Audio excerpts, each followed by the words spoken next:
The funeral for 15-year-old Hydea Pendleton has now begun. She's the high school majorette who was shot. Take a look at some of the pictures.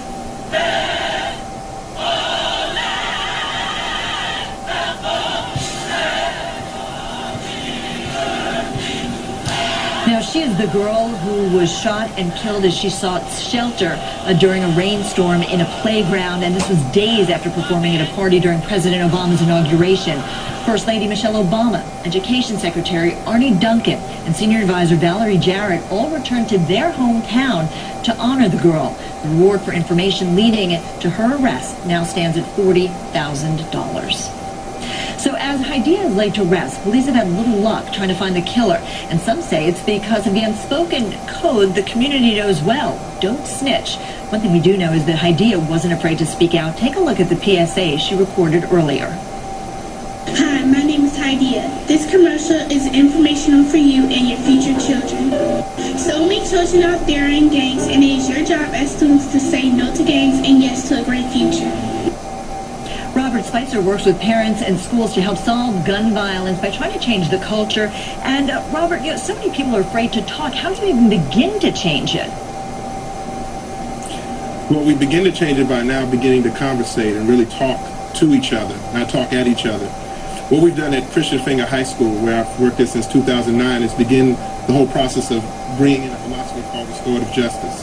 Through that philosophy, we've been able to really bring gangs and young people and parents and staff together in opportunities to be able to talk and communicate as to how we heal and how we move forward. The actual philosophy was highlighted in the New York Times, and the philosophy looks at how do we heal and how do we move forward after a tragedy, or how do we build community, which is so needed right now. You know, and Robert, in Chicago, there were more than 500 murders last year. Less than half resulted in an arrest. Is it that police are outmanned, are they outgunned, or are they being outsmarted by gang members who simply just hide?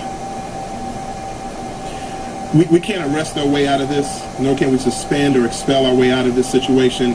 It's going to take everyone working together, and that's what we were able to do under the leadership of our principal, Elizabeth Dozier, to begin to partner with everyone to figure out how do we reach our young people, how do we talk to each other, how do we begin to mend relationships.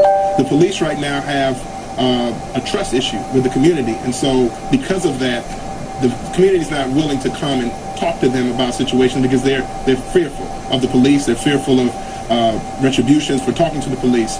So our city really needs to begin to heal.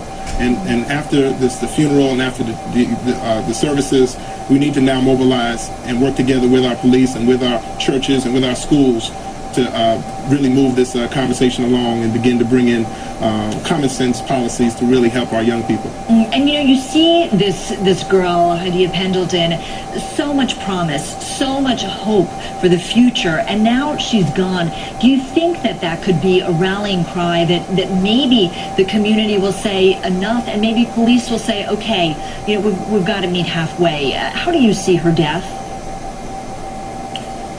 Well, I see her death as a clarion call. I see her death as an opportunity for all of us to really look within ourselves in the African American community and all communities throughout the city of Chicago and the United States. Look, the First Lady is there, and we know that the President is a part of this whole conversation, but really politics is local, and we as representatives and citizens of our city, we really need to work together with our politicians to figure out how do we reach our young people, because the deaths that are going on are with our youth.